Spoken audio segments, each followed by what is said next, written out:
But I'm excited to be here. I mentioned almost a regent, so this morning we had the Education Committee confirmation, and so that went well.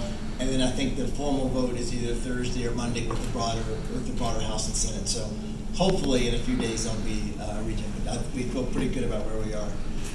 As he mentioned, I graduated here in '85. I grew up 2.5 hours from here, small town Wagner. Anybody know where Wagner is? Couple heads, yeah? Unfortunately, right? You're like, oh yeah, I know where it is. On your way either to the lake or from the lake, and you kind of go through Wagner to the place.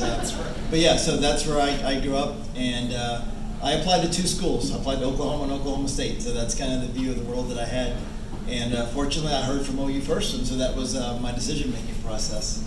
What I will also tell you is my best friend and I, we were going to come here together, we were going to be roommates, and at the last minute he decided not to come. He went to another school, and so I came to summer school, and I met some of my very best friends that summer. They're still my best friends today.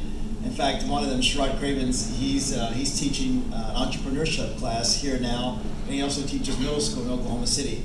Sherrod from Oklahoma City introduced me to Davia, my wife.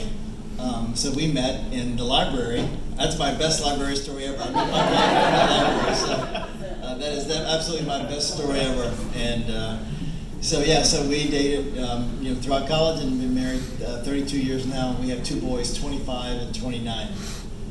I have been back. I get back here a lot, and it was interesting. A lot of the questions that some of the senators had for me were, how often are you going to get back? I'm like, I'm here a lot as it is, and we recruit nationwide recruits here through Price. I know not everyone's in the business school, but just my point is, I love this school. I love the university. I love what it meant for me in terms of how it changed my life. And I'll be the first to say, had I not been able to go to a major university like OU, and the experiences I had both in class, but I'll say for me, outside the classroom, I know that my life and my career would be totally different. I was also an RA. I was an RA in, I want to say Kate, the first, was it Kate? Kate my first year, and then Walker the second year. And I had the great idea that I wanted to live in an apartment my senior year. So if any of you are in that situation, that was the worst business decision I've ever made. I had free room and board and free food, and I got to eat for free, and I went off. So anyway, that's a whole other story. But graduated in finance, and while I was here, I had 3 amazing internships. 2 of those were with Standard Oil of Indiana in Tulsa. So those were my first 2 summers. And the 3rd summer, I was in a class, and we had Procter & Gamble. They came and they were presenting. And I just went and asked him, I said, hey, I love what you're talking about. I'd love to work for you guys. And he's like, hey, you're the only person that asked. And I ended up with an internship in Dallas.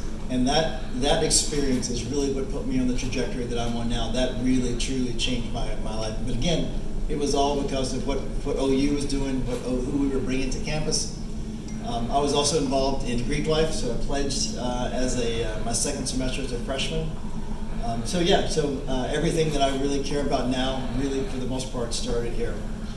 As a regent, I love that you were able to come out here. I want to hear your questions, and I feel like the best thing that I can do is listen, to learn, hear what you're concerned about, what you're excited about, and what changes that you want to see, and hopefully I can be part of the voice to make that happen. So with that, I'll turn it back over to my friend.